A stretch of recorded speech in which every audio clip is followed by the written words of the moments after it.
यजुर्वेदो अथर्वेद सामवेद अथर्व वर्ण, इन 4 वेद हैं, ऋग्वेद यजुर्वेद सामवेद अथर्ववेद। 4 वेद इस कलश में निवास करते हैं।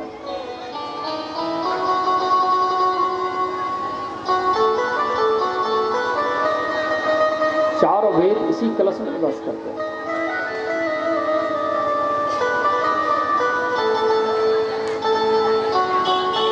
और क्या है इस कलश के अंदर? गंगे चैव यमुने चैव गोदावरी नर्मदे सिंधु कावेरी। गंगा, यमुना, गोदावरी, क्षिप्रा, वेदवती, सरयू, महेंद्र, तनया, अनेक अनेक नदी इसी कलश के अंदर निवास करती है। अर्थात कहने का अर्थ है, हम कोई पूजा पाठ करते हैं तो कलश क्यों इसीलिए बिठाते हैं कि जिस जिस देवी देवता को आवाहन किया जाता है, जैसे भगवान भागवत महापुराण का आयोजन होगा तो उसमें सर्वतोभद्र नामक एक वेदी की रचना की जाती है। घर में सत्यनारायण की पूजा होगी तो नवग्रह षोडश मातृका वेदी की रचना की जाती है। अगर दुर्गा पूजा करते हैं तो अष्टदल कमल श्री यंत्र की रचना की जाती है, दुर्गा यंत्र की रचना की जाती है। लक्ष्मी गणेश का पूजन करते हैं, श्री यंत्र की, कुबेर यंत्र की रचना की जाती है। अगर गलती से वो वेदी में रचना में हमसे गलती हो जाती है तो उसका परिणाम हमको भोगना पड़ेगा, कर्ता और कराता दोनों को भोगना है। अगर हम उसी जगह कलश रख देते हैं तो उसमें अगर त्रुटि हो जाए तो मान्य नहीं होती, त्रुटि पूर्ण हो जाता है, इसलिए कलश को रखा जाता है। बोलिए वरुण कलश भगवान की। ये वही कलश है जो त्रेता युग में भगवान राम के वंशज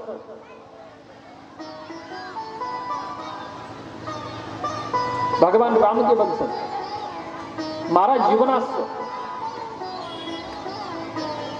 उनके घर में संतान नहीं होती थी। सूर्यवंश की विशेषता है, सूर्यवंश में जब तक वो लोग यज्ञ नहीं करते, जब तक उनके घर में स्त्रियां बच्चों को जन्म नहीं देती थी।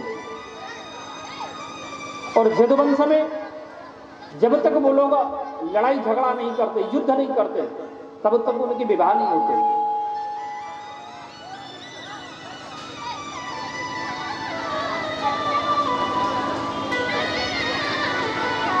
श्री महाराज युवनाश्व क्या किए? युवनाश्व ने एक राजसी ये पुत्रिष्टि यज्ञ कराया। महर्षि वशिष्ठ जो अमंत्रित कलश का जल है वो रानी को पिलाना था। महारानी जिससे गर्भवती हो जाती, संतान को जन्म देती, लेकिन गलती से राजा युवनाश्व को रातों में प्यास लगी, वो पी गए। एक कथा आएगा, राम कथा जब आएगा ये प्रसंग आएगा। तो राजा युवनाश्व ही स्वयं गर्भवती हो गए। इनकी गर्भ से एक बच्चे को निकाला गया शल्य चिकित्सा करके, और वो बच्चा बड़ा, जब निकला तो देवराज इंद्र, देवताओं के राजा इंद्र आए। इंद्र आकर के अपनी तर्जनी उंगली, पहली वाली उंगली उस बच्चे के मुख में दिए, उससे दूध प्राप्त होने लगा, पेट भर गया। उस बच्चे का नाम पड़ा राजा मानधाता।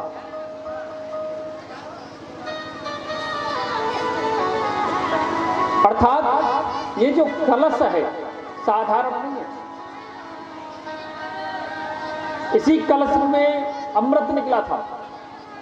जब समुद्र मंथन हुआ तो भगवान धन्वंतरी इसी कलश को लेकर के प्रकट हुए। बोली धन्वंतरी भगवान की। धन्वंतरी भगवान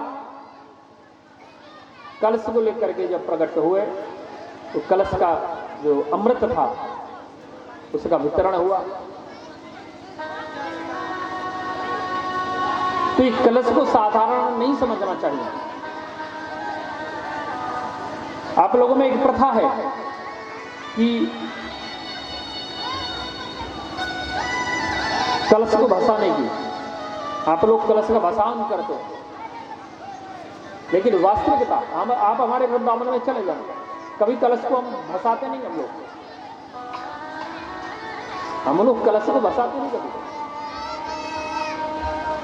कलश सामने रखा, उस पूजा पूर्ण हुई। पूजा पूर्ण होने के बाद जब कलश का जो जल है उसको उस जल को हम घर में, द्वार में, बासा में, आंगन में सब जगह छींटा लगाएंगे। उसका सब लोग चरणामृत लेंगे।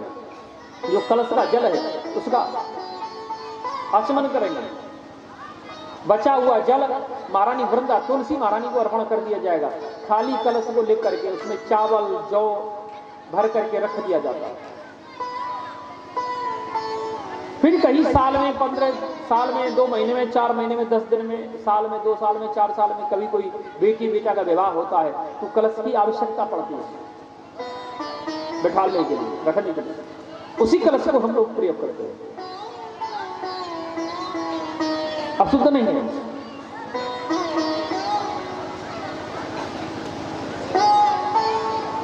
इसलिए आप लोग को भी हमें फोन करके परेशान मत करना, बोले बाबा हो कलश का की करबो।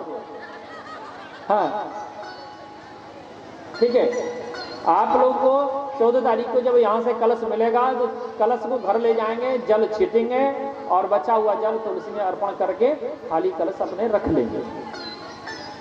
हम जिंदा रहे 2026 में तो नहीं है, तो 27 में अगर हुए तो फिर लौट के आएंगे, फिर वही कलश लेते आना आप लोग।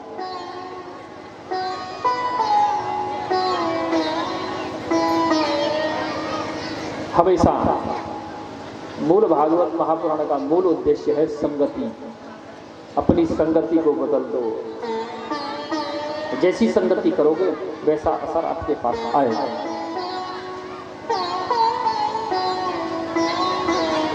संगति बदल लो, बस हमारा कल्याण हो जाएगा।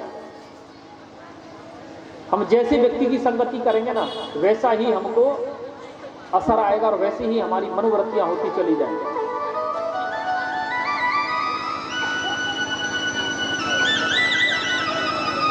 2016 से पहले हम जब अपने गांव में, अपने घर में होते थे, वृंदावन जब होते थे, तो घर में माता श्री जो भी खाना पीना खिला देती, खाना पीना खाए, घर से निकले, रात को 10 बजे तक हम घर नहीं आते थे। ठंडा हो या गर्मी,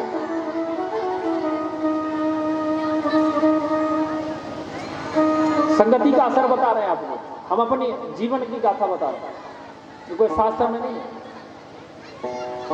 मेरे पिताश्री स्वयं शिक्षक थे, इंटर कॉलेज में शिक्षक थे। तो शिक्षक है, शिक्षक का बुद्धि शिक्षक जैसा चलाएगा। हमारी माता श्री को डांटते थे, क्या बात है आप इनको डांटती नहीं, ये रात को 10-10 बजे तक घर से बाहर रहते हैं, कहीं गलत जगह तो नहीं बैठ रहे। हमारी माता कह रही थी आप अपना जानो, आपकी संतान जानो। लेकिन हमसे किसी ने ये नहीं कहा तुम क्यों बैठ रहे हैं, क्या है क्या नहीं, कहां जाते हैं, क्या करते हैं।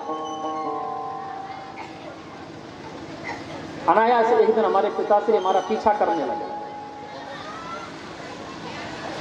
जैसे आप लोग चौक पे आके बैठे जाते हो, हम जब ब्रह्मज्ञानी आए, जब विशेषकर गोपाल बाबू तो मंदिर पे बैठे पाए, आप लोग सभी दुकान पे बैठे रहते हैं।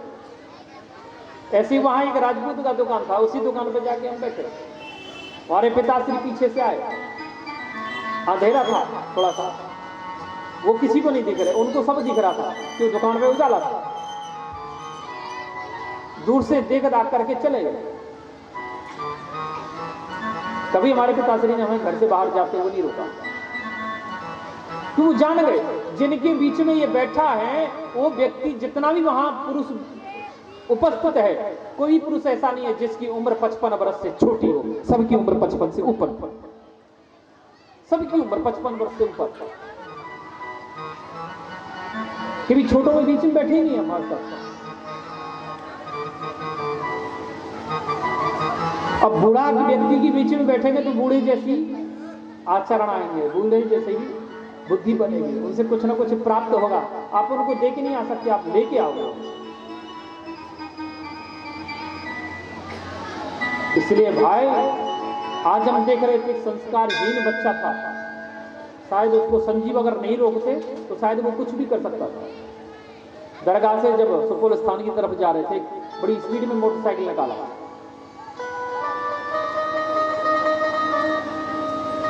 ये संस्कार की हीनता, माता पिता के संस्कार इससे पता चलते हैं।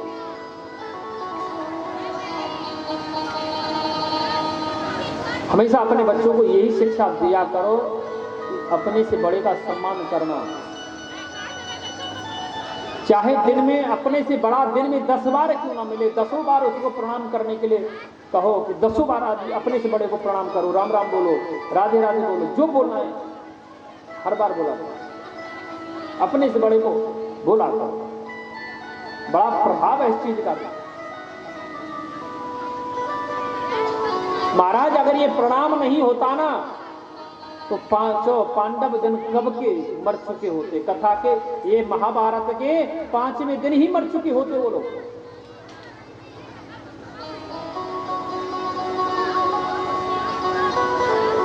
ये 11वें दिन मर चुके होते। पितामह भीष्म